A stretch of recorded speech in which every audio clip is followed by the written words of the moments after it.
श्रेय कोणाला देऊ? श्रेय तर सगळ्यांनाच आहे, कारण का सगळ्यात पहिले तर मी माझ्या फॅमिलीला श्रेय देणार. माझे आई वडील, काका काकू यांनी सगळ्यांनी मला पावलोपावली खूप प्रोत्साहन दिलेलं आहे.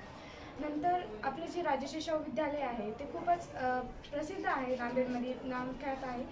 आणि या जेव्हा शाळेमध्ये मी आले 6वीला आले होते, 6वीपासून ते 10वीपर्यंत मला हर एका शिक्षकांनी खूप प्रोत्साहन दिलं, खूप साथ दिली, सोबत नेहमी होते, हमेशा मार्गदर्शन करायचे. कुठं आता मी जेव्हा खेळत होतो ग्राउंडवर वगैरे, रामन सर, कोतापल्ले सर हमेशा सांगायचे कुठं तू चूक राहिलीस, कुठं सर्व्हिस काय राहिली तुझी. या सगळ्यांचं श्रेय मी सगळ्यांनाच देते. आमच्या शाळेतले सगळ्या शिक्षक लोकांना, इन्क्लुडिंग तुडे सरांनी खूप प्रोत्साहन दिलं आहे.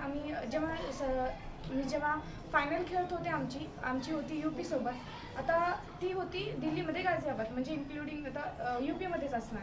तर असं आपण म्हणजे नेहमी म्हणतो ना, आता आपल्या राज्यात असून आपण टीम आहोत आणि आपल्याला फर्स्ट यायलाच पाहिजे. तसं UP-वर थोडंफार प्रेशर होतं आणि UP ही आय थिंक 2-3 वर्ष झालं ती कंटिन्यू फर्स्ट येत होती. तर UP-वर अजून जास्त प्रेशर होतं. तर थोडं आम्हाला घाबरल्यासारखं वाटलं होतं की आता कसं जिंकणार. आणि आम्ही पहिले UP-ला हरवलं होतं, तरी एकदा जर तसं म्हणतात ना, ते जखमी शेराला अजून डवचायचं नसते, तसं UP-ला आम्ही अगोदरच हरवलं होतं. तर आम्ही अजून त्याला डवचायचं असं तर आम्हाला थोडी भीतीच होती ते आमच्याहून जास्त घेतील म्हणून. पण तेव्हा सरांचा फोन आला होता. सर म्हणले काही नाही, तू गोल्ड मेडल घेऊनच येशील, मला तुझ्यावर खूप बरोबर विश्वास आहे. हे सगळं सांगितलं, सरांचं मार्गदर्शन मला झालं. अनेकदा त्यांनी मला खूप मदत केलेली आहे आणि तसेच त्याच प्रोत्साहनाने मी UP-सोबत खेळलो.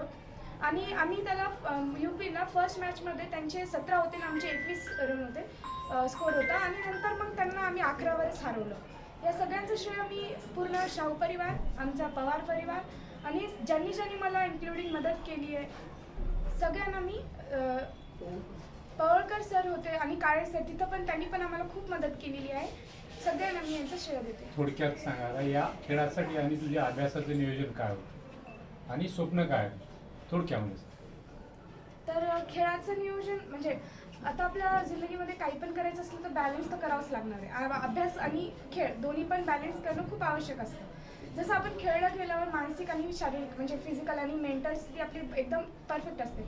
मेंटल स्थिती परफेक्ट असल्यामुळे आपण अभ्यास काही पण करू शकतो, म्हणजे किती पण आपण त्याला घेऊ शकतो, ग्रास्पिंग पॉवर वाढत राहते. तर यामुळे मला असं कधी नाही वाटलं की खेळामध्ये गेल्यावर तर अभ्यासाचं कमी होईल प्रेशर वगैरे, तसं काही नाही. दोन्ही पण माझं बॅलन्सच होतं. आणि माझं भविष्यामध्ये जरी म्हणलं तर मला CA व्हायचं आहे. CA हा मला खूप म्हणजे पहिलेपासूनच CAसाठी मला आवड होती आहे. आणि CAची जी सिग्नेचर असते ती खूप इम्पॉर्टंट असते. हमेशा CAच्या सिग्नेचरला खूप महत्त्व असते, त्यामुळे मला CA तर बनायचंच आहे. ठीक आहे.